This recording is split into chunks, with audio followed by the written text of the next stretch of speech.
Nous leur avons écrit à Tema pour leur dire ceci. Nous sommes un État souverain. Le contrat signé avec vous remonte à une époque où le numérique n'avait pas pris l'ampleur qu'il a aujourd'hui. Vous ne pouvez pas interdire à une chaîne nationale d'avoir ses programmes en ligne.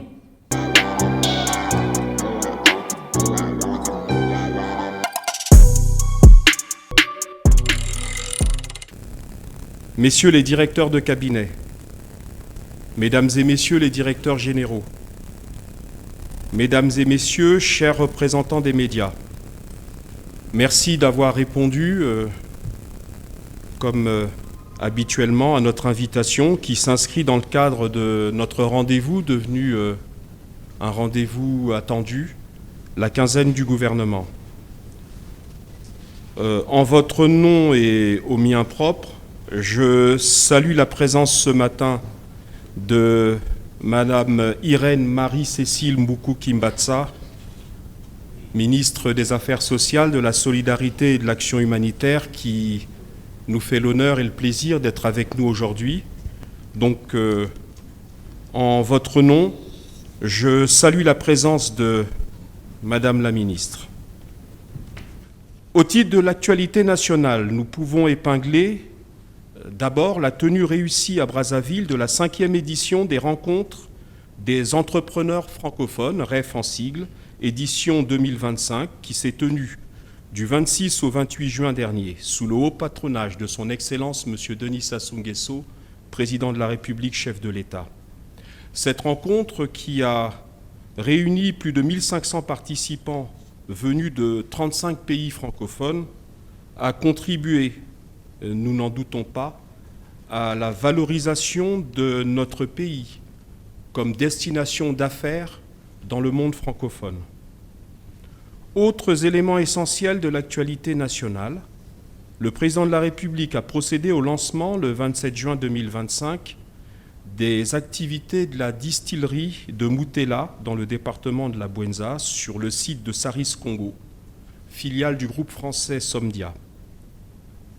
Le lendemain, 28 juin, le chef de l'État a patronné à l'Oudima la cérémonie d'inauguration de l'Agri-Hub Arturo Beleza de la société Eni Congo.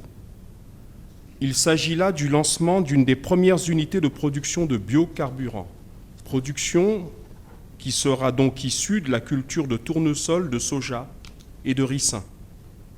Cette excellente nouvelle, mesdames et messieurs, aura des incidences heureuses pour l'accélération du développement agro-industriel et rural de notre pays, avec la création de nombreux emplois en faveur du département de la Bouenza en particulier, mais de notre pays en général. Il s'agit également, à travers ce type d'investissement, de permettre à notre jeunesse d'acquérir des compétences techniques et des formations utiles en vue de son employabilité. Mesdames et messieurs, l'actualité, c'est également la confirmation par l'intermédiaire de la ministre de la Culture et des Arts, Madame Lydie Pongo, de la tenue imminente du Festival panafricain de musique FESPAM en sigle, dont la 12e édition sera célébrée du 19 au 26 juillet à Brazzaville, sur le thème suivant, je cite, « Musique et enjeux économiques en Afrique à l'ère du numérique », fin de citation. Autres éléments notables de l'actualité de ces derniers jours, pris en quelques flashs, le lancement le 9 juillet 2025 des travaux préparatoires du Forum africain de l'économie sociale et solidaire, forum qui se tiendra à Brazzaville en janvier 2026, les travaux préparatoires ayant été animés par Madame la ministre en charge de la promotion de la femme et de l'économie informelle. Autre élément d'actualité, la participation de notre pays au 3e sommet Afrique-Espagne, sommet qui s'est tenu du 7 au 8 juillet 2025 à Madrid. Enfin, la visite à Aubéville, dans la banlieue de Madingou, du ministre en charge de la jeunesse, des travaux de finition du centre devant très bientôt accueillir nos jeunes compatriotes en délicatesse avec la loi et avec les principes citoyens, et ce, en vue de leur insertion et réinsertion dans la société et la communauté nationale. Madame la ministre, chers collègues et très chères sœurs, mesdames et messieurs les journalistes, mesdames et messieurs, voilà les quelques faits que je souhaitais valoriser au cours de la présente quinzaine du gouvernement et je vous remercie pour votre aimable attention. Alors, pour ce qui concerne nos travaux, étant donné l'agenda chargé de Madame la ministre, nous allons l'inviter respectueusement à venir devant le lutrin afin que celles et ceux parmi vous qui ont des interrogations à lui porter et des questions à lui poser, eh bien, puissent remplir leur office. Voilà. Et bien entendu, rien n'interdit entre-temps de me poser à moi également des questions, mais la priorité est donnée à Madame la ministre. Bonjour Monsieur le ministre, je suis Gustavo. Oui. Je commence par vous, Monsieur le ministre. Il y a de cela quelques semaines, vous étiez en Europe pour une tournée médiatique au cours de laquelle vous avez abordé l'actualité nationale et internationale liée au pays. J'aimerais savoir, Monsieur le ministre, quelles sont les retombées de cette mission de travail? Alors, sur votre question, j'ai du mal à comprendre, et vous me permettrez d'aborder d'abord le sujet sous cet angle-là, j'ai du mal à comprendre cette espèce de polémique, parce que ce que vous dites est quelque part la version polie de ce que j'ai lu sur les réseaux sociaux. J'ai du mal à comprendre le sens même de cette polémique. Je vais vous dire pourquoi. Je crois que dans mon portefeuille ministériel, j'ai deux fonctions. D'abord, une fonction technique qui s'appelle le ministère de la Communication et des Médias. J'ai une autre fonction qui s'appelle être porte-parole du gouvernement. Porte-parole veut dire de manière tout à fait stricte que je porte la parole du gouvernement et de manière plus globale, je porte la parole de l'État. Donc, quand je me déplace pour faire une tournée médiatique, vous l'avez évoqué, c'est que je suis dans ma fonction politique qui est celle de porte-parole du gouvernement. Donc je porte la parole de l'État à destination d'un certain nombre de publics qui sont pour nous des cibles, ces publics-là, et à travers des médias dont nous pensons, ces médias-là, qu'ils vont permettre que nos cibles, ceux que nous voulons atteindre, soient atteintes par le message et la parole que j'ai apportée au nom du gouvernement.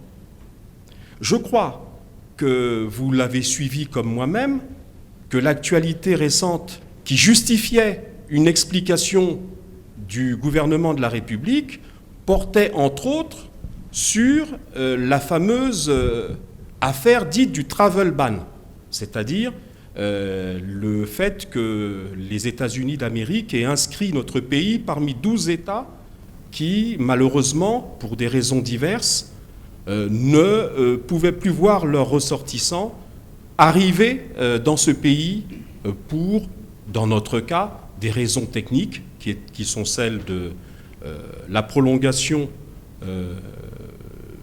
illégale, voire le maintien, lui aussi illégal, aux États-Unis, au terme et à l'expiration de la durée du visa.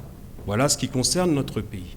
Alors, pour que cette réponse ou cette position du gouvernement soit exprimée et entendue par les autorités concernées, entendue par l'opinion publique internationale, il fallait bien que nous allions vers les médias qui relaient ce type de message à l'intention des institutions, des autorités et des populations qui ne connaissaient pas la position du Congo.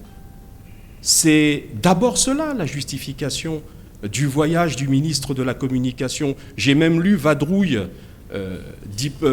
communicationnelle, qui est un terme extrêmement péjoratif, voire insultant.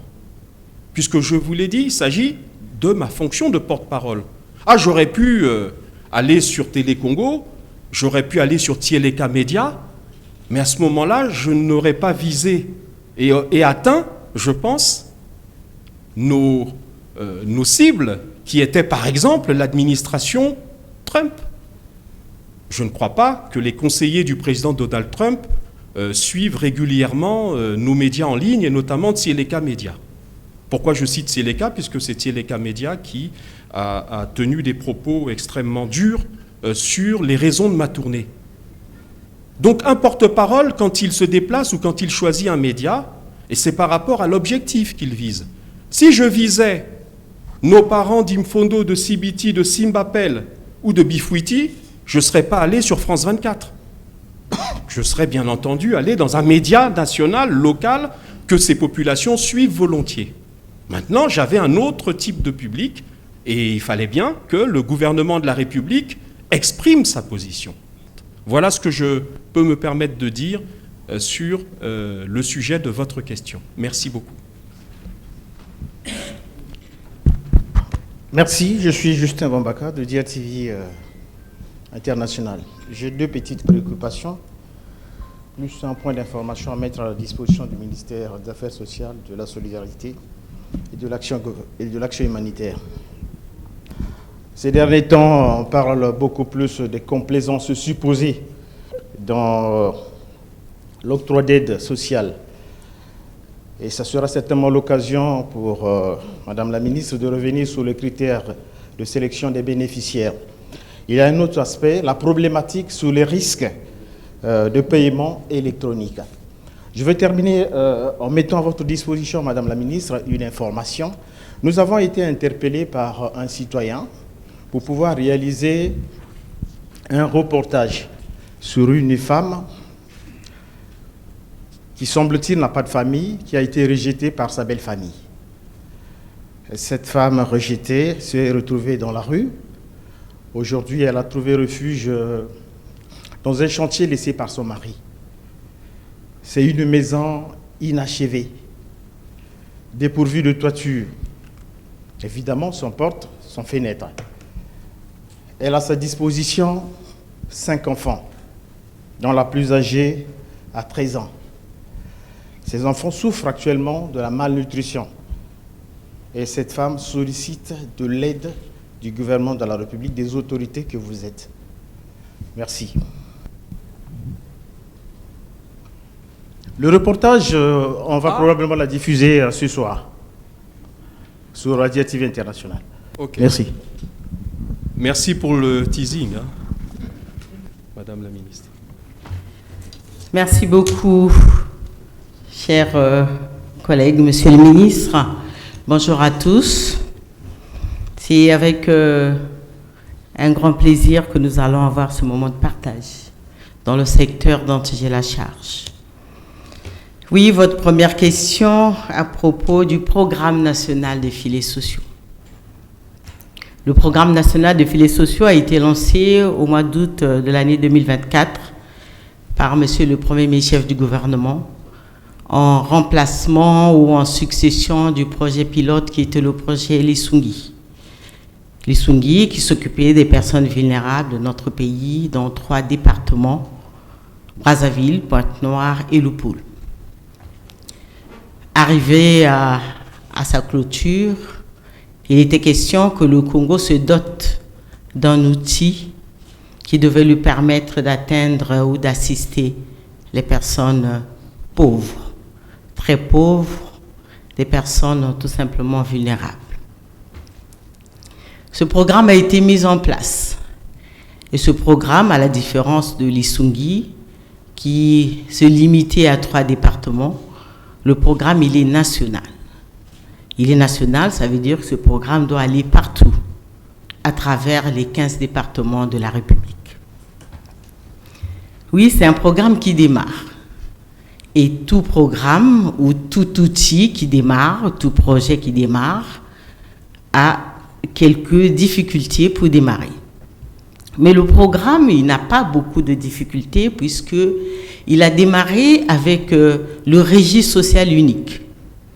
Pour ceux qui pensent que la sélection se fait au hasard, non, la sélection ne se fait pas au hasard.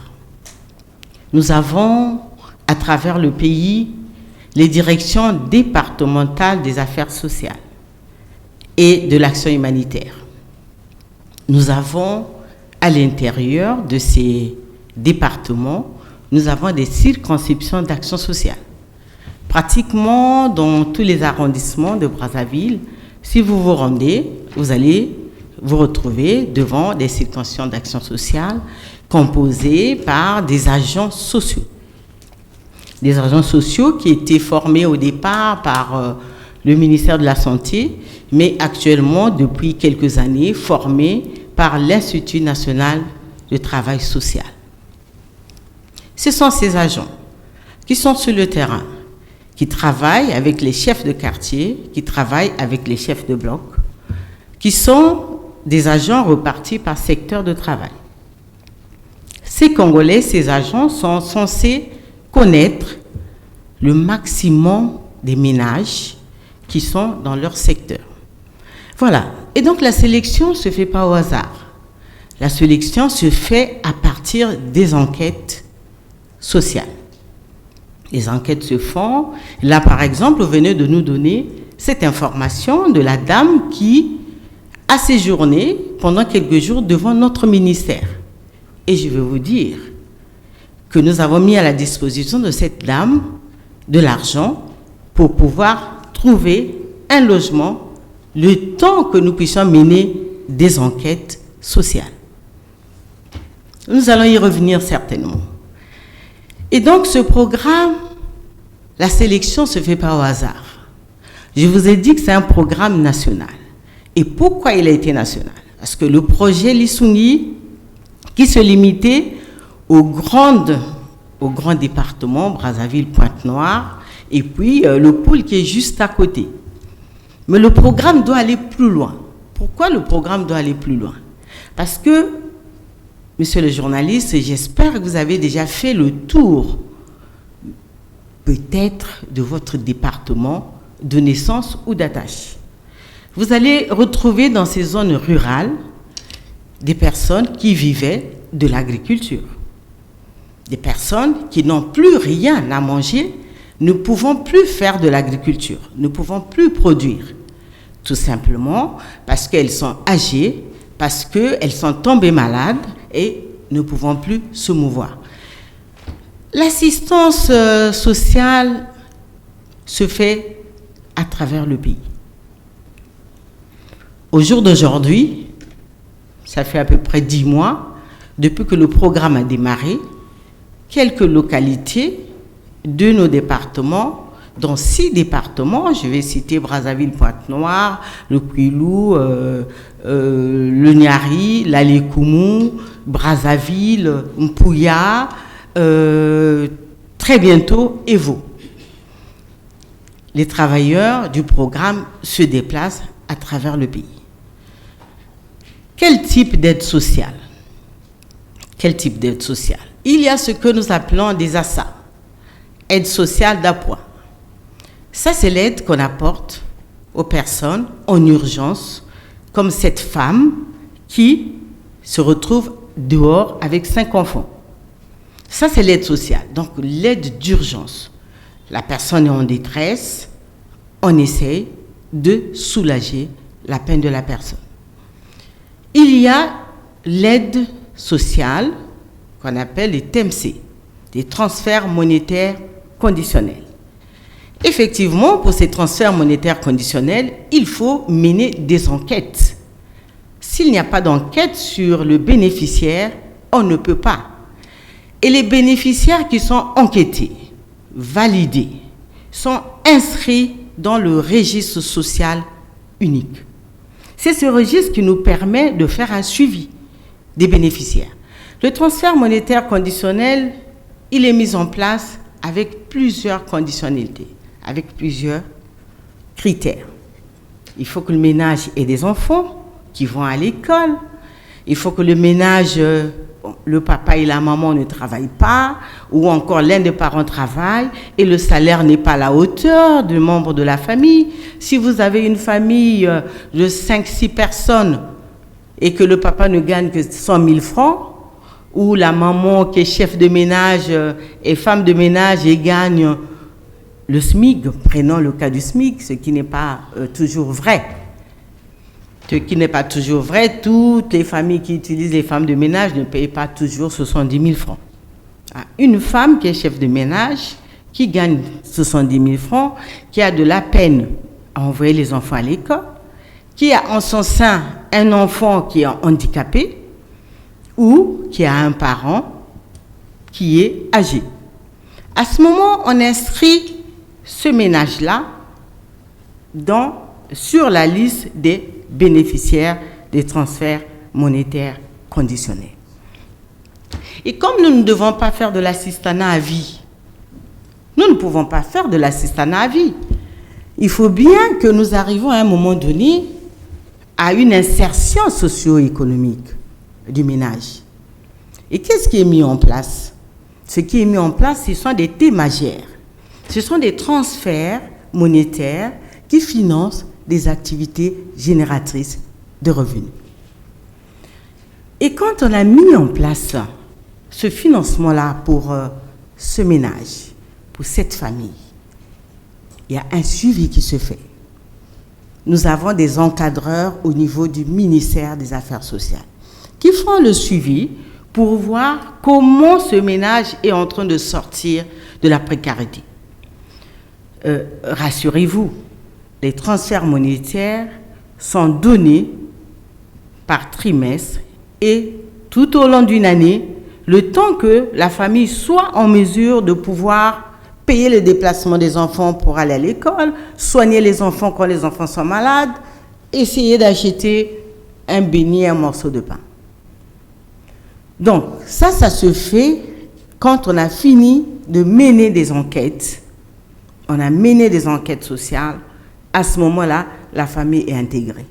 Et à un certain moment, quand la famille a bénéficié du financement pour son activité génératrice de revenus, et on se rend compte qu'il y a quand même une lumière qui arrive, eh bien, on coupe, on oriente auprès des autres. Puisque nous n'avons pas assez de moyens pour pouvoir atteindre tout le monde au même moment. Et c'est ce qui fait que ceux qui n'ont pas encore été touchés se plaignent. C'est normal. C'est tout à fait normal. Chacun attend de pouvoir être assisté par l'État. Venons au projet de la protection sociale et d'insertion productive des jeunes. Ce projet aussi est un volet de l'ISUNGI. Dans ce projet, nous avons voulu que les jeunes puissent être formés. Vous le savez très bien avec moi, nous avons beaucoup de jeunes dans notre pays qui ont arrêté les études au niveau de la 3e. Après le BPC, ils ont arrêté de faire des études.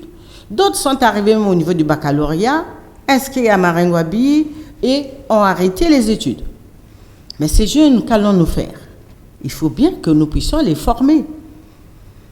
Nous, au niveau de ce projet-là, nous avons projeté, formé 45 000 jeunes, 5 000 jeunes dans l'apprentissage, dans l'auto-emploi. À la fin de leur formation, ils sont en ce moment nombreux dans les CFA. À la fin de leur formation, nous allons les accompagner pour leur installation. À côté de cela, les 40 000 jeunes, par contre, vont être formés à l'entrepreneuriat. Ceux-là seront orientés vers le FIGA pour pouvoir s'installer. Nous avons aussi, monsieur le journaliste, en dehors de ce projet, le PCJP qui forme les 45 000 jeunes et en même temps fait aussi l'accompagnement des ménages vulnérables, des ménages pauvres. Dans sa deuxième composante de ce projet, il y a aussi les transferts monétaires. Oui, vous allez certainement nous dire, vous faites la même chose dans tous les projets, mais la demande, elle est forte. Tous les projets ne vont pas sur les mêmes cibles. Quand le programme national a travaillé au niveau de Bakongo, le projet, lui, il va aller dans un autre quartier. Tout simplement parce que nous voulons atteindre le maximum des personnes vulnérables. Nous allons arriver à la femme. La dame qui a 5 enfants, qui se retrouve dans la rue, veuve, mise à la porte par la belle famille, mais là aussi, le mari, c'est aussi l'occasion de vous dire aussi, jeune journaliste que vous êtes, essayez d'avoir un petit pied-à-terre pour votre progéniture. Parce que ce papa qui laisse autant d'enfants n'a même pas laissé une petite baraque. Et donc, elle n'avait rien à bénéficier. S'il y avait une parcelle quelque part, à ce moment, la loi Moyebara allait frapper. On allait réinstaller la dame. Mais la dame, elle se retrouve absolument rien. Mais la question que je me suis posée avec cette femme, nous sommes des Bantous, monsieur le ministre. Il y a toujours un parent quelque part.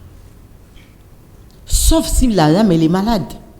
Comme celle que nous avons assistée, qui était malade, qui dormait en face de l'actuel salon présidentiel de l'aéroport. Elle dormait là avec ses 3 enfants. Et le ministère, nous l'avons récupéré, recherché les parents qu'on ne trouvait pas. Nous avons placé les 3 enfants dans les crèches pouponnières et la maman, nous l'avons soignée au niveau de l'hôpital psychiatrique de Brazzaville. À la sortie après avoir soigné la maman, nous l'avons sortie et réinstallée en famille avec ses enfants que nous avons sortis de la crèche pouponnière.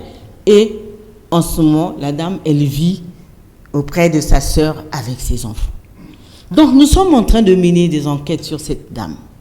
Entre-temps, nous avons mis au point l'ASA, l'aide sociale d'appoint. C'est pas beaucoup d'argent. C'est pas beaucoup d'argent. Mais c'est quand même de l'argent qui peut permettre à cette maman de trouver une petite baraque pour ne pas dormir dehors. Ou encore, dans le chantier laissé par son mari, elle peut faire, comme on le voit un peu partout à Brazzaville, des maisons en tôle, mais avec ce qu'elle a reçu, elle aurait pu faire un truc comme ça et se mettre à l'abri. Donc, l'État s'occupe des plus vulnérables. Vous savez, même nous au niveau gouvernemental, même les ministres à notre niveau, on n'a pas toujours l'argent disponible pour faire cette assistance, mais il nous arrive parfois de le faire avec notre porte-monnaie. Absolument. On ne va pas laisser une compatriote avec les enfants en train de dormir dehors. Et c'est aussi l'occasion devant vos micros de lancer l'appel. Nous resterons des Bantous. S'il y a un frère, il y a une sœur quelque part. Mais ces enfants qui sont en train d'errer, peut-être que ce sont ces enfants qui pourront les aider un jour. Donc c'est le moment de pouvoir tendre la main à cette sœur qui a des enfants. Nous continuons à étudier sa situation. Malheureusement, nous n'avons pas d'habitat. Nous n'avons pas d'habitat pour héberger des personnes dans cette situation de précarité. Mais nous y travaillons. Le gouvernement travaille pour que, désormais, au niveau du ministère de la promotion de la femme, par exemple, il y a cet immeuble ou ce bâtiment qui va être érigé pour des femmes qui sont dans cette situation de précarité. Au niveau du ministère des Affaires sociales, nous travaillons pour que désormais nous ayons des maisons pour des personnes âgées. Des maisons pour des personnes âgées. Voilà, monsieur le journaliste, j'espère avoir été à la hauteur de vos attentes. Merci. Merci, Madame la Ministre et très chère sœur.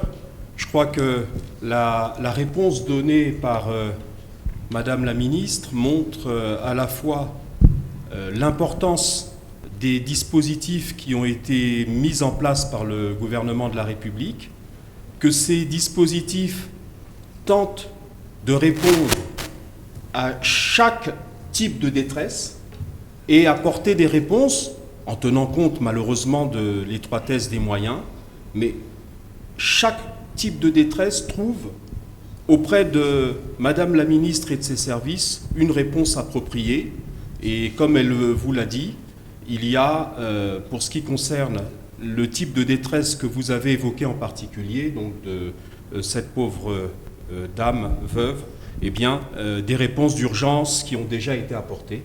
Et nous espérons qu'effectivement, maintenant qu'elle est prise en main par les services de l'État, eh bien que les choses soient moins sombres pour elle à l'avenir. Merci sur ce sujet, Madame la Ministre. Merci.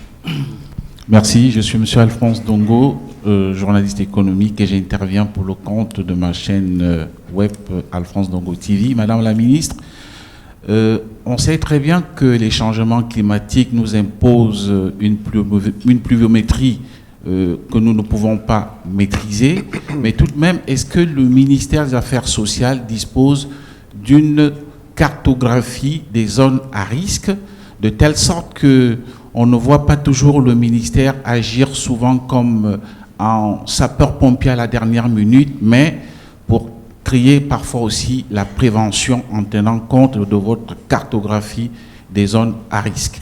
Et une deuxième question, Madame la Ministre, pourquoi avez-vous signé un protocole d'accord avec l'américaine USD Mint, qui a déjà fait une expérience en matière de filets sociaux, notamment en Amérique latine, mais aussi en Asie, proposant de soutenir chaque Congolais à hauteur de $160. Qu'est-ce qui fait que ce projet, ce protocole d'accord que vous avez signé avec cette fintech américaine soit remis en cause par vous-même? Merci.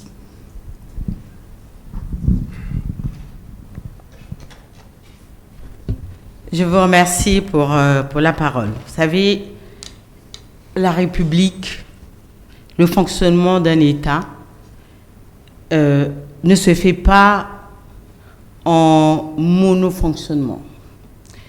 Nous travaillons avec les services de météo. L'ANAC, qui nous apporte des informations, et donc nous avons la cartographie des zones à risque. Mais je veux vous dire, vous l'avez bien dit, les changements climatiques vont nous surprendre et continuer à nous surprendre. Un 14 juin 2025, au moment où nous ne nous attendions pas à ce qu'il y ait une grande tornade, et nous avons vécu une grande catastrophe naturelle. Là, même si la carte que nous avons dans des zones nord du pays, où nous savons systématiquement il y a des pluies, systématiquement il y a des catastrophes naturelles. Pour nous, la Likoala ne nous surprend pas quand on nous dit, Monsieur le ministre, qu'il y a inondation à Bétou ou inondation à Inélé. Nous ne sommes pas surpris parce que notre cartographie d'office déjà nous dit qu'il faut se préparer, ces zones-là, il y aura inondation. Vous allez partir à Mosaka, vous allez partir à Ngabé, vous partez du côté de Mpouya, les risques sont là. Nous savons qu'il va y avoir. Pour cette année, les informations que nous avons reçues de la carte que les services de météorologie avaient mises à notre disposition, c'était que cette année, nous ne devons pas avoir des grandes inondations. Effectivement, c'est ce que nous avons eu. Bétou s'est inondé légèrement et les eaux se sont retirées rapidement. Vous ne m'avez pas vu courir à Bétou. Imfondo, Boignila, Moussaka, Makotipoko, il n'y a pas eu de grandes inondations. Donc l'eau, comme d'habitude, comme des années avant 2019, ça s'inondait, mais il n'y avait pas de morts, il n'y avait pas de grands risques de catastrophes naturelles. Donc nous avons la cartographie, nous savons que là, il va forcément avoir des inondations. Mais en ce qui concerne les vents violents, ce qui concerne les pluies surprises que nous avons eues à Brazzaville le 14 juin à 3 heures du matin, ça, nous ne pouvons pas nous attendre à cela. Et donc, il y a des choses que nous ne pouvons pas maîtriser, mais nous devons toujours être prêts à des futures situations qui peuvent arriver, comme on a vu à Mayama, à Mindouli, où il y a eu une grande pluie aussi au mois de mai. où des maisons, des écoles se sont envolées. Les toitures sont envolées et le gouvernement a fait face à cela. Mon collègue des enseignements préscolaires, primaires et secondaires, le ministre Moutou, s'est déplacé vers Mindouli pour aller réhabiliter les toitures des collèges puisque nous étions à la veille des examens. Donc nous avons la cartographie. Nous savons les zones où nous devons nous préparer à avoir des catastrophes. Mais il y a d'autres zones où on n'est vraiment pas préparé à cela. Le protocole d'accord. Oui, c'était pour démarrer des échanges. Nous avons opté, on s'est dit oui, on va y aller. Pourquoi pas, puisque nous recherchons de l'argent dans le secteur du social. Mais malheureusement, ce protocole, mais je pense que nous avons eu à échanger avec vous, M. Ndongo, plus de 5 000 milliards, M. le ministre, plus de 5 000 milliards qu'on donne aux Congolais. Mais le terme de l'accord, on ne vous dit pas si c'est un prêt ou c'est un don. Mais vous avez vu, vous êtes sûr, au jour d'aujourd'hui, qu'un organisme vous donne gratuitement, sans rien attendre, plus de 5 000 milliards, pratiquement plus de le budget de la République du Congo. Plus de 5 000 milliards de francs CFA, gratuitement. Laissez-moi quand même avoir des réserves. Je préfère avoir des réserves et te faire traiter d'analphabète financier que de pouvoir accepter. Je ne pouvais pas l'accepter, déjà. Mais j'ai mis ça à la disposition de mon collègue de finances. Moi, je suis biologiste, je ne suis pas financière. Je ne sais pas. Je ne connais pas ce qu'est l'économie, la gestion des finances. Ça, vraiment, traitez-moi d'analphabète, je l'accepte.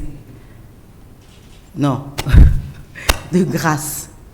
C'est pas, vous savez, je suis en contact avec la misère.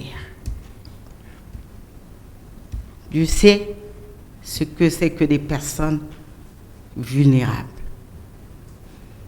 Une personne qui ne peut pas s'acheter une plaquette de paracétamol. Un enfant qui ne peut pas manger un morceau de pain. Et donc, on ne crache pas sur l'argent. On ne crache pas sur l'argent. Vous pensez comme ça, on va refuser de l'argent si vous avez les garanties? Monsieur le journaliste, Monsieur Ndongo, merci pour cette question. Merci, Madame la Ministre. Et je souligne, vous voyez, dans la réponse de Madame la Ministre, s'il vous plaît, la distance qu'il y a entre ce qu'on pourrait qualifier, disons, d'émotions légitimes face à tout cela, et elle l'a exprimé à l'instant, et les contraintes froides d'un État. Si quelqu'un propose 5 000 milliards de francs CFA, je ne sais même pas combien ça fait en dollars, qui est donc notre étalon international, mais ça doit être énorme, c'est 2 fois le budget de l'État au moins.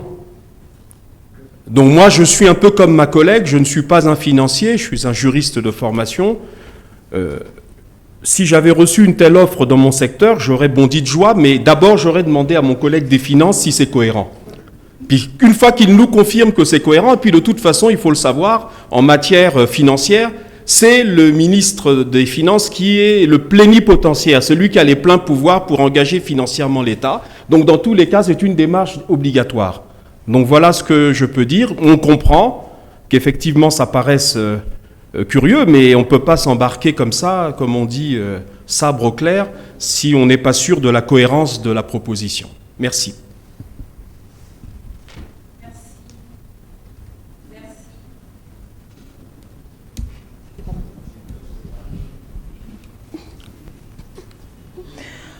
Bonjour Madame la Ministre, bonjour Monsieur le Ministre, je suis Gabrielle Mabiala, je représente Otieleka Média. Madame la ministre, j'ai deux questions pour vous et la deuxième va rejoindre celle qu'a posée tout à l'heure monsieur Alphonse Togo, mon confrère. Madame la ministre, parmi les jeunes dits bébés noirs, certains sont issus de la rue. Ce sont des enfants abandonnés ou n'ayant grandi sans encadrement. Quelle est votre politique pour la protection et la réinsertion des enfants de la rue? Oui. Et la deuxième question, Madame la ministre, concerne en 2023, suite aux graves dégâts causés par les pluies torrentielles, notamment en décembre 2022 et février 2023, le gouvernement a déclaré le pays en état d'urgence humanitaire. Plus de 2 milliards de francs CFA avaient été annoncés pour faire face à cette situation. À quoi réellement a servi ces fonds? Aujourd'hui, Brazzaville, vous l'avez dit, vous l'avez annoncé, comme Pointe-Noire, des familles dorment encore à la belle étoile. Leurs maisons ont été englouties. Selon les chiffres officiels, la dernière pluie a coûté 7 vies. Les secours semblent tarder. Si l'état d'urgence est toujours en vigueur, pourquoi les réponses gouvernementales sont-elles aussi lentes ou limitées? Et pour Monsieur le ministre de la Communication et des Médias, porte-parole du gouvernement, j'ai une question. Monsieur le ministre, la diffusion des programmes de Télé Congo sur les réseaux sociaux a été interrompue sans aucune annonce officielle. Rumeurs évoquent un contrat signé avec une société étrangère qui en serait à l'origine. Pouvez-vous nous donner les vraies réponses de cet arrêt? Merci beaucoup, Monsieur le ministre. Ouais, je vais commencer à répondre à cette question pour l'évacuer, si Madame la ministre le permet. Bon, ça tombe bien que ce soit Tsieleka qui pose la question. J'aurais aimé qu'avant de diffuser un reportage diffamatoire, votre chaîne, sur cette affaire, laissant entendre qu'il y avait un soupçon de détournement d'argent, que vous commenciez par poser d'abord la question, Monsieur le ministre, qu'est-ce qui se passe? Et à ce moment-là, on aurait obtenu une réponse qui vous aurait évité un reportage à caractère diffamatoire. Mais je suis votre père de famille, j'ai décidé de ne pas porter plainte pour diffamation parce que je pense que la liberté de la presse, c'est aussi d'accepter les excès. Mais il faut qu'à votre niveau, votre déontologie vous amène aussi quand même à mettre quelques gants. Quand vous avez une chose dont vous ne maîtrisez pas les tenants et les aboutissants, vous venez vers les autorités concernées, vous leur posez la question. Et c'est ensuite, si vous n'êtes pas satisfait, qu'effectivement vous pouvez entonner toutes les trompettes de la corruption ou du détournement. Alors expliquons ce que c'est que le contrat TEMA. Puisque vous parlez du contrat TEMA, comme nous sommes, Madame la Ministre, au Congo, où il n'y a plus de secret de l'État, il n'y a plus de courrier confidentiel, il n'y a plus de courrier échangé avec des interlocuteurs, ça part de la fuite d'un courrier que nous avons reçu en avril de l'opérateur TEMA, je vais expliquer qui il est, qui nous informe que, compte tenu du fait qu'ils sont les détenteurs exclusifs des droits de Télé Congo à l'international, pour la diffusion sur les bouquets africains, par exemple en France. Ils constataient que Télé Congo, et sur YouTube comme sur Facebook et d'autres supports, de leur point de vue, leur faisait une concurrence déloyale.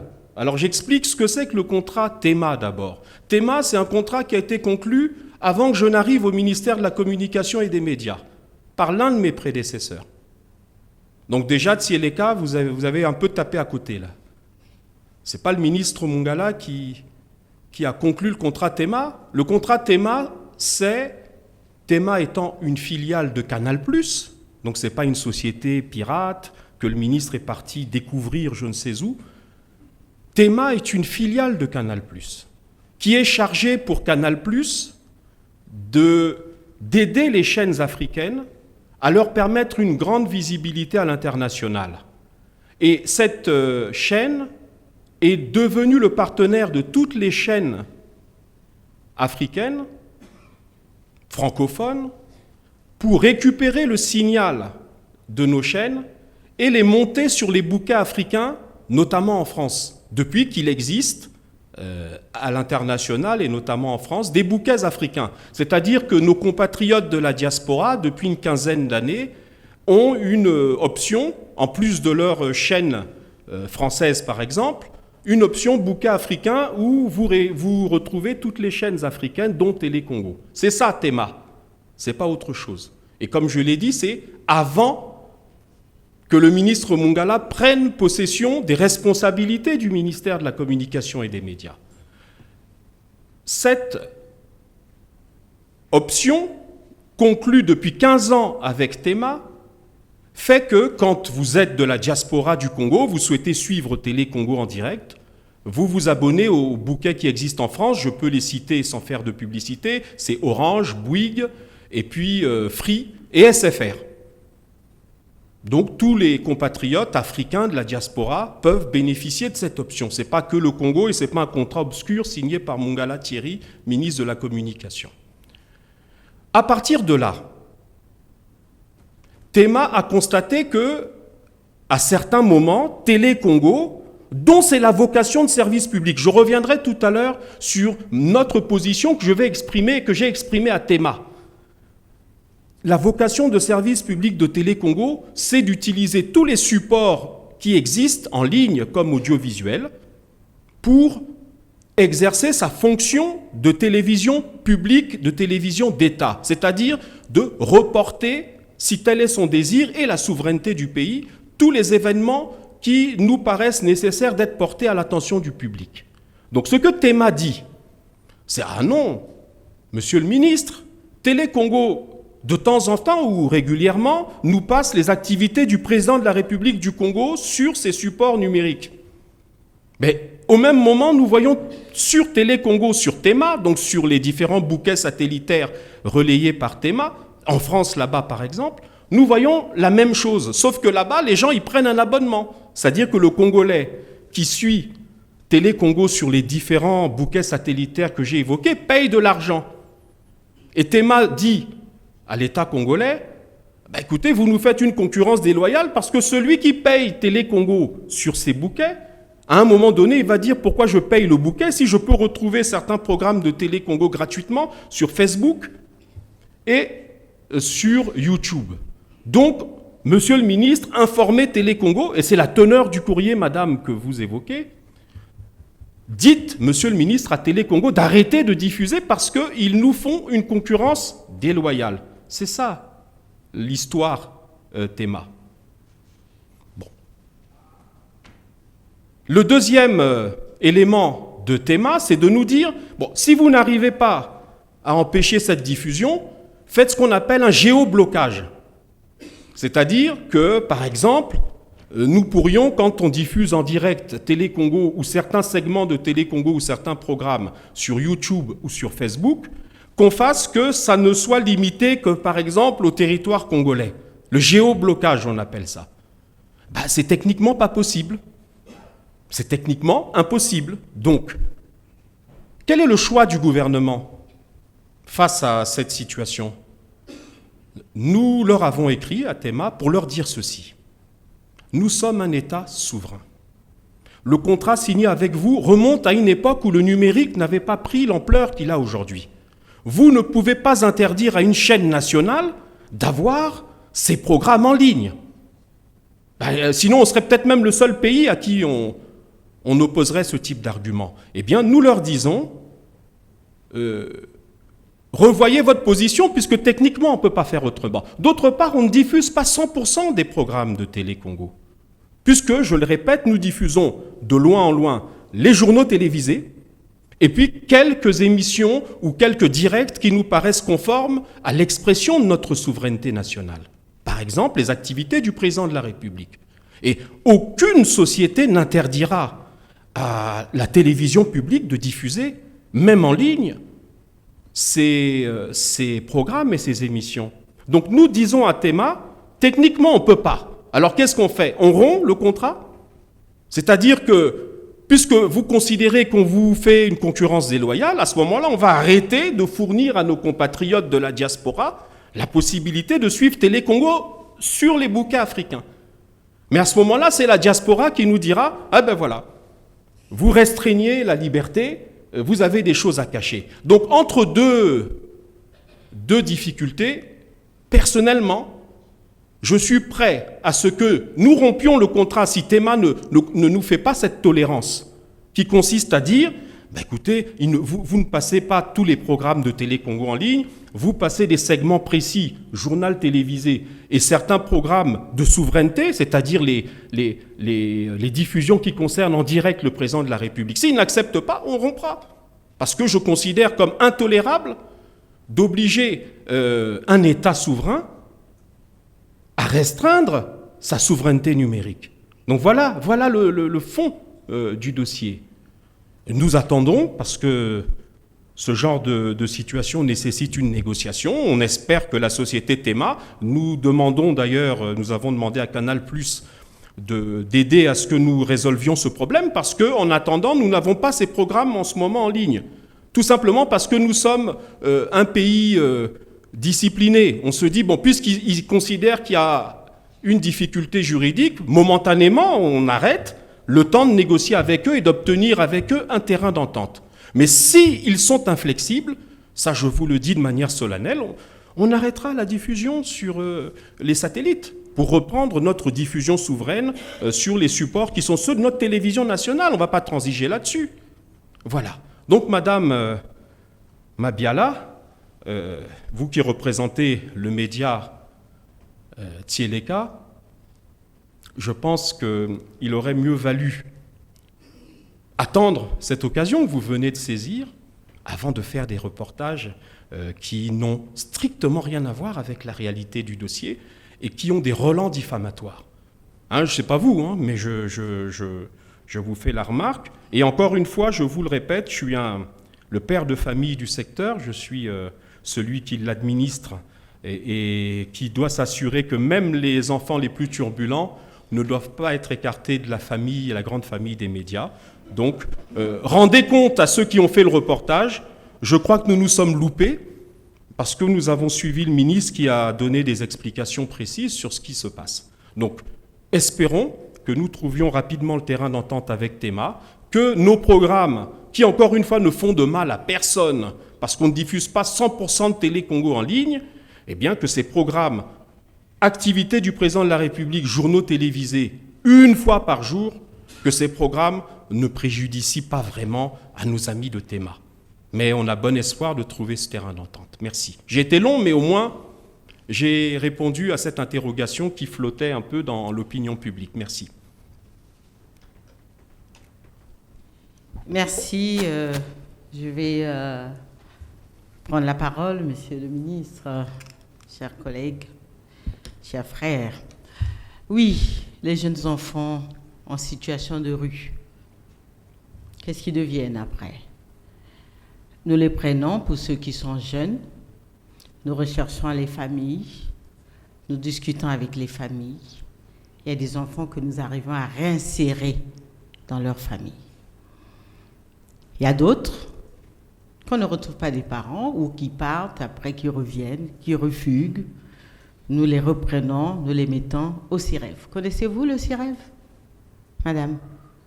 Il y a un centre d'insertion et de réinsertion sous tutelle du ministère des Affaires sociales. Donc c'est là-bas que nous amenons les enfants en situation de rue. Quand ils atteignent la majorité, que faisons-nous? Nous les envoyons en formation avant de les libérer.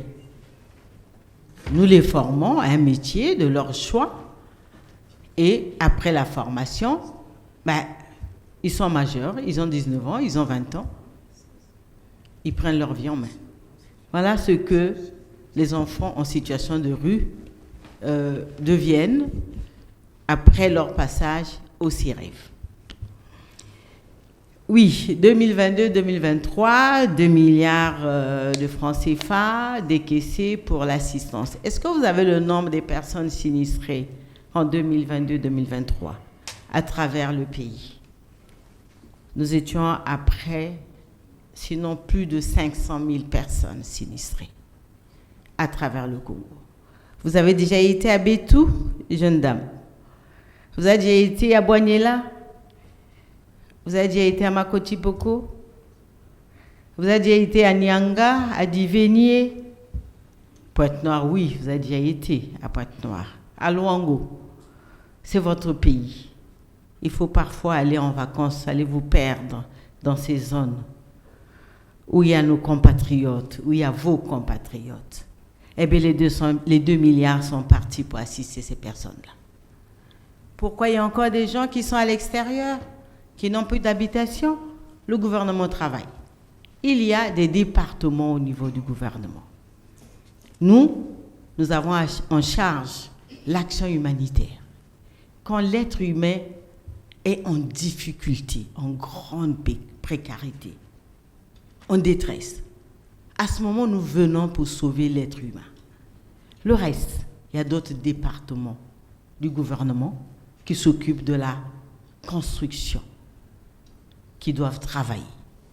En ce qui me concerne, dans le mandat qui m'a été donné, je m'occupe de l'être humain en détresse. Donc, les 2 milliards ont servi à redonner le sourire, à racheter l'alimentaire, parce que quand il y a inondation, toutes les plantations sont inondées, tout le manioc, les tubercules de manioc pourrissent dans le sol.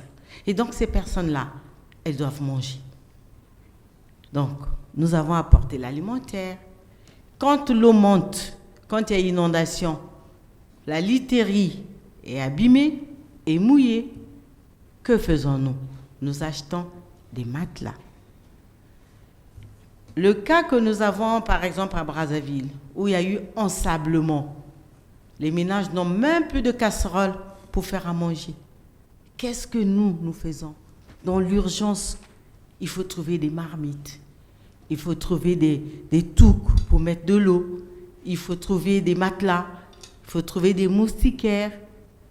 Il faut trouver de l'alimentaire. Et donc, oui, 2 milliards, mais les 2 milliards sont partis pour faire l'assistance humanitaire. Je pense que j'ai répondu à votre question. Merci beaucoup. Merci, Monsieur le ministre. Merci, Madame la ministre. Je suis Ernest Blanchard-Dimi. Je vais poser mes questions pour le groupe de presse en ligne Brazanet.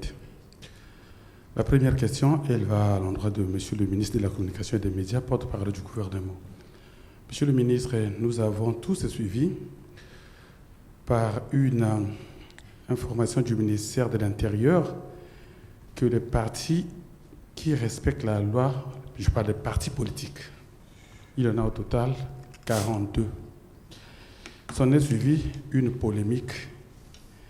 Alors, est-ce que les moments de publication de la liste étaient étudiés? Est-ce que la communication en amont était faite pour que les gens soient fixés, pour qu'on n'ait pas toutes ces polémiques et tous les excès qu'on a vus sur Internet et ailleurs? Est-ce que réellement il n'y a pas un problème de communication avec certains membres du gouvernement, de gestion de communication institutionnelle? La communication en amont, préparer l'opinion pour que personne ne soit surpris sur Internet. Ça, c'est ma première question. Je vais également rester sur le même registre. Nous avons tous suivi le ministre des Finances à Pointe-Noire. Il a fait état de ce que le paiement des salaires ou le financement du développement du Congo relève actuellement des acrobaties. Et cela également a suscité des réactions très vives. En croit certains, les chefs du village auraient vu, sinon a vu le diable. La panique s'est installée dans certains milieux. Alors, est-ce que ce n'était pas effectivement là aussi un raté de la communication institutionnelle? Est-ce qu'il réellement il y a une coordination quand il s'agit de questions réelles qui peuvent emmener des situations à déplorer dans le pays? À Madame la ministre des Affaires sociales, merci d'être venue. Ma question est si simple.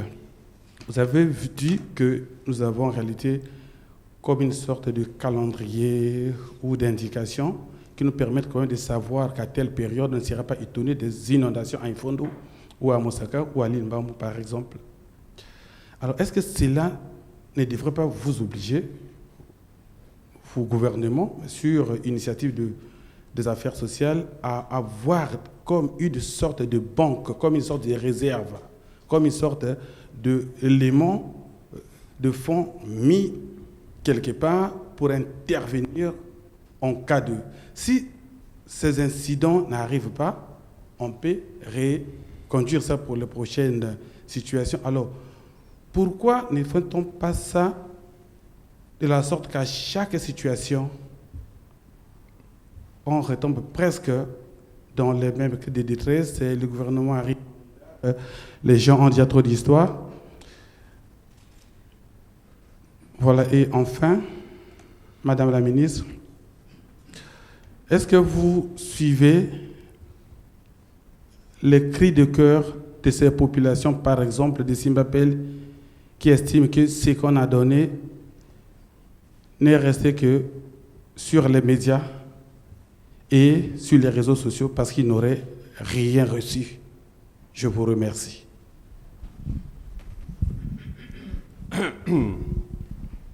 Madame la ministre me permettra de répondre rapidement aux interrogations exprimées par Ernest Dimi, qui nous demande si les polémiques nées de la publication de la liste de 42 partis considérés comme remplissant les critères fixés par la loi du 12 mai 2017, qui est une loi organique, qui précise les conditions de création, d'existence et de fonctionnement des partis politiques, si cette publication de 42 partis, et à l'exclusion d'autres, n'a pas créé une polémique due à une absence de communication du gouvernement de la République sur le sujet et en amont. Bon, très rapidement, je crois qu'il faut d'abord situer les conditions juridiques que je qualifierais de bilatérales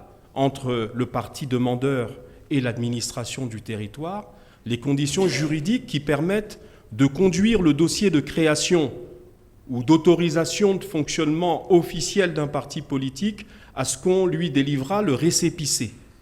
Puisque l'acte juridique tel que le prévoit la loi organique du 12 mai 2017, c'est la délivrance au parti demandeur de son récépissé, qui atteste, ce récépissé, que le parti remplit les conditions substantielles mais restrictives qui sont prévues par la loi organique.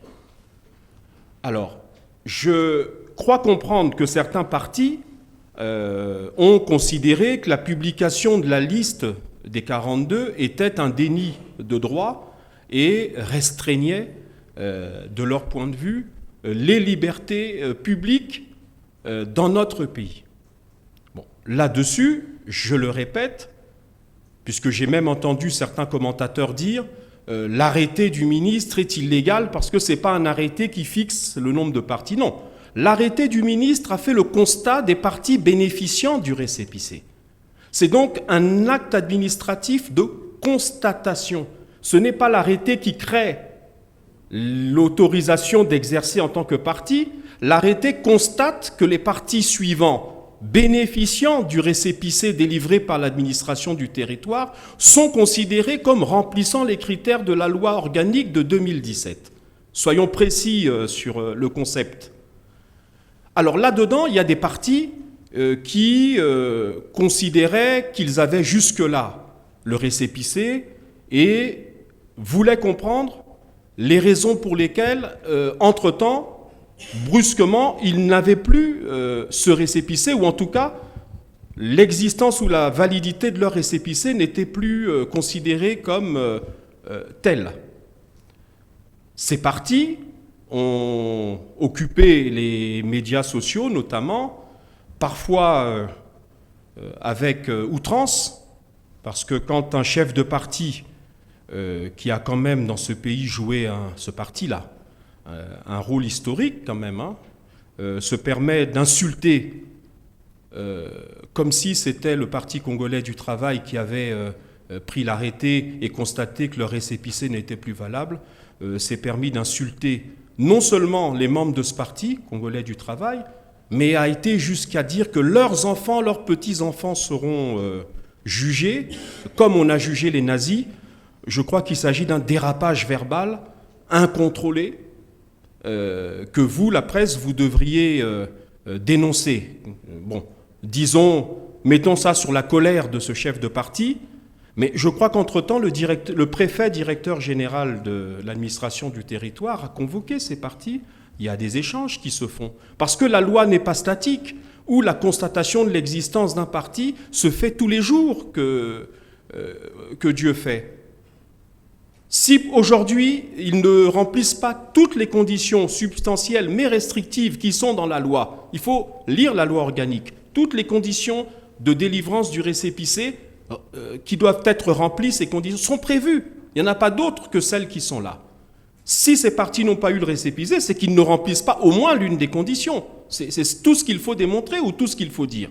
Maintenant, le gouvernement, à travers l'administration du territoire, leur a ouvert la possibilité d'une discussion et donc la possibilité de se conformer à la loi. Et puis, encore une fois, Monsieur Dimi, je crois qu'il faut qu'on replace les choses dans leur contexte. C'est depuis le mois de mars que le ministère de l'Intérieur a averti les partis politiques. Depuis le mois de mars, c'est-à-dire le 3e mois de l'année, en leur disant « Attention, nous allons faire une espèce de revue générale des partis politiques et de leur existence du point de vue administratif. » Donc ces partis, s'ils savaient, je pense qu'ils ont tous des organes juridiques à l'intérieur du parti, ils ont quand même des juristes, des administrateurs qui savent que sur tel ou tel point ils sont fragiles, ils avaient donc 5 mois, 4-5 mois pour se conformer. Et alors après, que le ministère vous avertisse et qu'ensuite vous hurlez en disant « ça nous est tombé dessus par surprise », il faut quand même qu'on dise à l'opinion la vérité. C'est depuis le mois de mars que le ministère de l'administration du territoire, donc le ministère de l'Intérieur, a informé l'ensemble des partis politiques. Donc voilà ma réponse. Donc je crois que le gouvernement a ouvert une porte qui me paraît sage. Il appartient aux partis concernés de faire le nécessaire pour se mettre à jour. D'autre part, si le parti ne peut décidément pas remplir les conditions de la loi organique, mais ça n'empêche pas les dirigeants de ces partis, ça n'empêche pas ceux qui se reconnaissent comme militants ou sympathisants de ces partis d'exercer leurs droits civils, leurs droits politiques, leurs droits citoyens. Rien n'interdit à quelqu'un, même si son parti est encore en train d'être évalué sur les critères de recevabilité pour obtenir le récépissé, ça ne les empêche pas d'être candidats aux élections, ça ne les empêche pas de battre campagne, ça ne les empêche pas d'exercer leurs droits de citoyens et leurs droits d'hommes politiques, jusque et y compris à l'élection présidentielle qui pointe à l'horizon. Donc voilà sur ce point-là ce que je pouvais dire. Pour ce qui concerne le ministère des Finances, j'avoue, Monsieur Dimi, ma perplexité. J'avoue ma perplexité parce que quand nous faisons de la langue de bois, nous les ministres, vous nous reprochez de faire la langue de bois. Vous nous dites, ah ben écoutez, lui, il est dans le mode, tout va très bien, Madame la Marquise, tout se passe bien, l'argent rentre à flot, tout est bien dans le meilleur des mondes. Et vous seriez les premiers, y compris vous, Monsieur Dimi, à dire, mais voilà, les ministres font de la langue de bois, ils ne disent pas la vérité. Quand un ministre se permet, devant quelques médias, de dire ce qu'il a constaté, ah, ça devient maintenant, ah non, il a fait une erreur de communication. Je ne crois pas. Je crois que le ministre a utilisé ce qui vous intéresse, vous, le langage qui permet en toute transparence de dire quelle est la situation qu'il a rencontrée là-bas. C'est ça qui est le plus important, me semble-t-il. Donc ce n'est pas, de mon point de vue, un raté de communication institutionnelle, comme vous l'avez dit, et vous avez aussi ajouté que le chef de village avait vu le diable. Oui, il a vu le diable, et il demande que le diable soit débusqué, et que le diable soit chassé de l'endroit où il a été débusqué. Madame la ministre. Merci, Monsieur le ministre. À nous, Monsieur Dimi. Réserve, oui. nous avons quelques réserves. Puisque tout de suite, nous avons connu le sinistre du 14 juin à 3 heures du matin, donc au petit matin. Le dimanche, nous avons commencé à apporter l'assistance à 19 heures, avec le fonds que nous avons, avec les réserves que nous avions. Mais cette réserve, nous ne pouvons pas la mesurer, nous ne savons pas à quelle hauteur. Nous mettons une petite réserve à côté et dès qu'il y a une situation, nous intervenons. Et donc là, le dimanche, le 15, nous avons commencé à assister les personnes sinistrées avec cette réserve que nous avons. Nous avons pu assister rapidement, dans la nuit, jusqu'à une 60aine de ménages. Mais je vais vous parler de ce sinistre de 14 juin, avant que nous arrivions aux populations qui disent qu'ils n'ont pas encore reçu. Oui, il y a une partie de la population qui n'a pas encore reçu. Les ménages étaient au total plus de 6 000 ménages. Je veux dire, je suis modeste, à peu près autour de 7 000 ménages. Filou, nous avons eu 88 ménages et Talangayi, 6 704 ménages sinistrés. Au moment où, je vous ai dit tout au début de mon intervention, au moment où nous étions tranquilles, je peux vous dire que je me frottais les mains en me disant cette année, je n'ai pas eu à courir parce qu'il n'y a pas eu de catastrophe. Et donc, nous avons commencé à assister jusqu'à peu près 1125 ménages que nous avons assistés. Qu'est-ce qui s'est passé? Pourquoi nous avons arrêté? Il y a eu des plaintes. Des habitants du quartier Talangayi. Filou, nous n'avons pas eu de problème, puisqu'il n'y avait que 88 ménages. Mais Talangayi, nous avons eu des soucis parce que les plaintes ont commencé à arriver vers nous en disant que certains ménages se disaient n'avoir pas été recensés par les chefs de quartier, les chefs de bloc. Et nous avons arrêté l'assistance. Nous nous sommes déployés sur le terrain. Nous avons envoyé les agents du ministère pour revoir les listes des chefs de bloc, des chefs de quartier. Et ce travail est en train de se terminer parce qu'on devrait aussi séparer les femmes, le nombre de femmes, le nombre d'enfants, parce que nous avons des partenaires tels que le FUNEAP.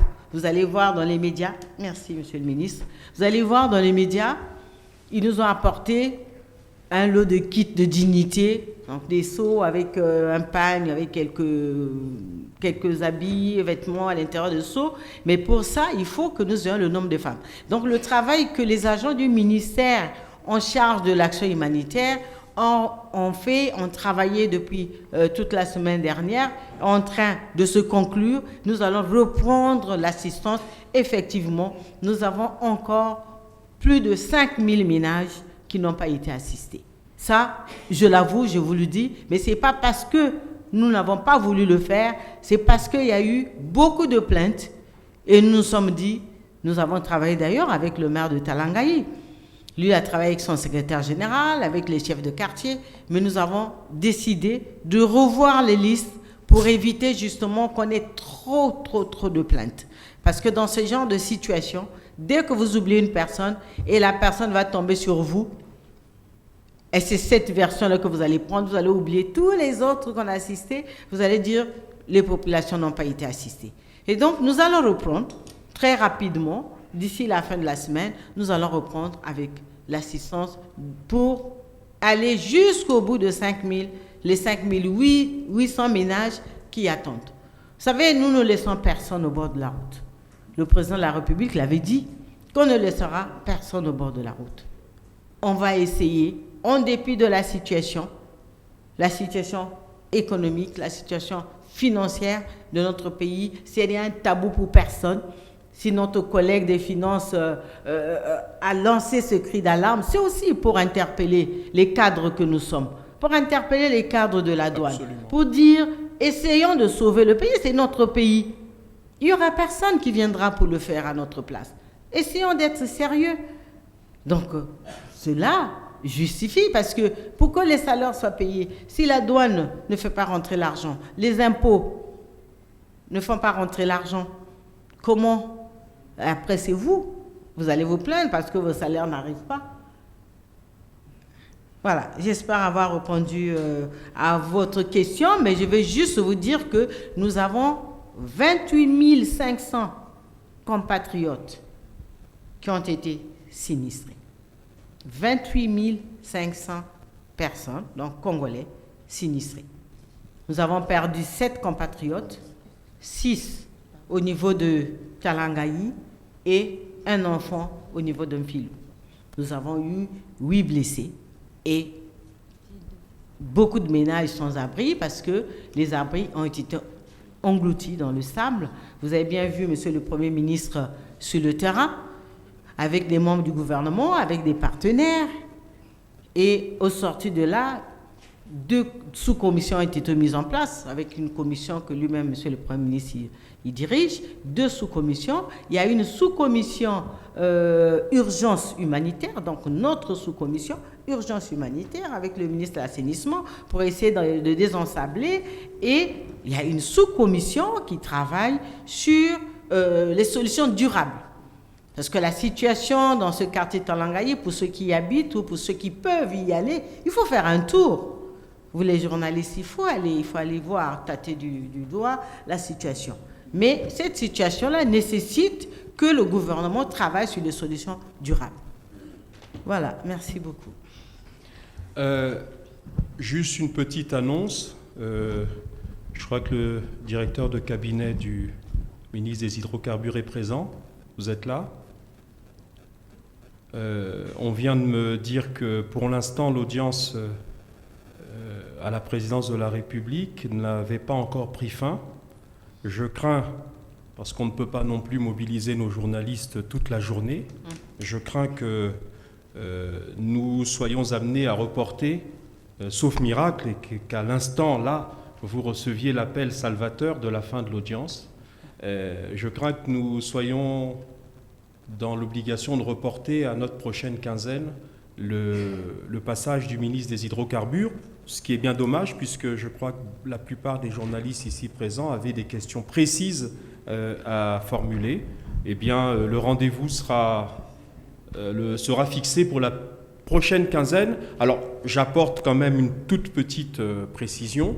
Quand vous voyez qu'on fluctue, parce que parfois on fixe une date et puis on indique que tel ministre est convié, ben souvent il y a l'agenda. Ce qui a fait que nous reportions déjà, c'est que le ministre des Hydrocarbures était parti en déplacement pour des raisons impérieuses venant d'une instruction du chef de l'État, était parti en mission dans son domaine qui est celui des hydrocarbures. On a décalé d'une petite semaine. Bon, là, aujourd'hui, il est pris par une obligation d'État et une audience avec des opérateurs.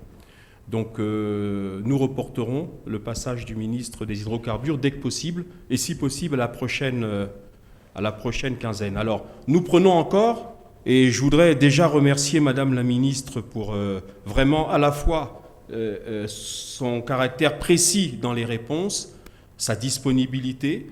Nous prenons encore 1 ou 2 questions, si possible en direction de Madame la ministre, mais je suis aussi disponible s'il y a des questions qui concernent le ministre de la Communication. Merci. J'ai dit si possible, hein, on ne peut pas leur interdire de me poser une question, mais je dis si possible plutôt à Madame la ministre. Merci beaucoup, je suis Clavis Kiba. Madame la ministre des Affaires sociales, une question pour vous. Quel est votre regard des services sociaux qui existent dans les hôpitaux? Parce que généralement, ces services sociaux n'existent que de nom, ils n'ont pas d'argent. Merci. Merci beaucoup, Monsieur le ministre, Monsieur Kiba. Je vous remercie pour votre parole. Effectivement, vous avez tout à fait raison. Mais déjà, il n'y a pas de services sociaux dans tous les hôpitaux. Il faut que nous y travaillions. Et je dirais même que nous sommes en train d'y travailler. Il n'y a pas que les hôpitaux, il y aura aussi dans des écoles. Il faudra qu'il y ait des assistants sociaux ou des assistants sociaux, puisqu'il y a des hommes aussi maintenant qui sont des assistants sociaux. Et donc, il faut que nous y travaillions.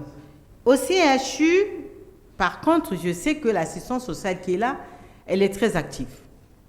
Elle est très active. Nous, très souvent, quand il y a un problème d'une personne vulnérable qui se retrouve en difficulté, eh bien, nous travaillons avec cette assistance sociale. Celle de Djiri, pareil. Par contre, c'est celle de l'hôpital de Makelekele. Là, je ne parle que de Brazzaville. Celle de l'hôpital de Makelekele, nous n'avons pas beaucoup de contacts au niveau de Makelekele, mais au niveau du CHU, le souhait serait qu'elle ait beaucoup de moyens. Mais c'est un peu à l'image de l'hôpital, qu'elle ait beaucoup de moyens. Très souvent, c'est par elle que nous passons pour l'obtention des réductions dans le cadre de l'accompagnement des personnes vulnérables malades, en intervenant au niveau du directeur général de l'hôpital ou encore au niveau, malheureusement, parfois au niveau de la morgue de Brazzaville. Nous intervenons beaucoup. Et quand il y a la situation où il y a des personnes vraiment en situation de précarité, elles viennent vers nous et nous regardons au niveau des aides sociales d'appoint, qu'est-ce qu'il faut faire pour des personnes. Mais elles n'ont pas de moyens en ce qui concerne de l'argent, non. Elles n'ont pas de l'argent dans leur sein pour pouvoir intervenir. Ce qu'elles peuvent faire quand il y a des personnes, elles se rabattent vers le ministère et s'il y a des ordonnances, ben, nous regardons comment. S'il y a des interventions, au niveau de la chirurgie, à ce moment-là, ou des accidentés qui arrivent, à ce moment, nous avons l'information, nous intervenons avec le directeur général directement du CHU. Donc c'est vrai, mais il n'y a pas une caisse au niveau des agents sociaux dans des hôpitaux. Merci. Merci Madame la Ministre et merci Monsieur le Ministre. Une question directement à Madame la Ministre. Madame la Ministre, est-ce que vous pouvez nous dire quel est le nombre de réfugiés que compte le Congo aujourd'hui? Et d'où viennent-ils pour la plupart? Leur gestion, elle est supportable ou elle est préoccupante? Merci beaucoup. Merci beaucoup. Monsieur, vous c'est monsieur? RFI. Ah, Laurissa Martial. Oui, on vous suit souvent, on ne connaît pas votre tête. Là, on peut mettre maintenant le nom sur la personne. Oui, merci beaucoup. Nous avons au Congo, au total, près de 66 000 réfugiés. Repartis comme suite. Nous avons 33 000, vous me suivez? 33 000 réfugiés de la RCA, la République centrafricaine, et ce sont 32 000 et poussières de RDC, de Rwandais, des Tchadiens, des Soudanais, mais bon, en petit nombre. Mais sinon, le gros lot, ce sont les RCA et les RDC. Les RDC, il y en a qui sont arrivés pour venir renforcer ce groupe-là. C'est ceux qui sont venus de l'axe fluvial, de Kwamouth, avec la guerre entre deux groupes ethniques, sinon trois. D'abord vers Bétou là-bas, c'était les Téké contre les Nounous, je crois. Non, les Téké contre les Yaka. Les premiers qui sont arrivés à Ngabé, c'était les Téké contre les Yaka. Et tout dernièrement, sur Ngabé et Mpouya et Bouimba, ce sont les Téké toujours contre les Nounous.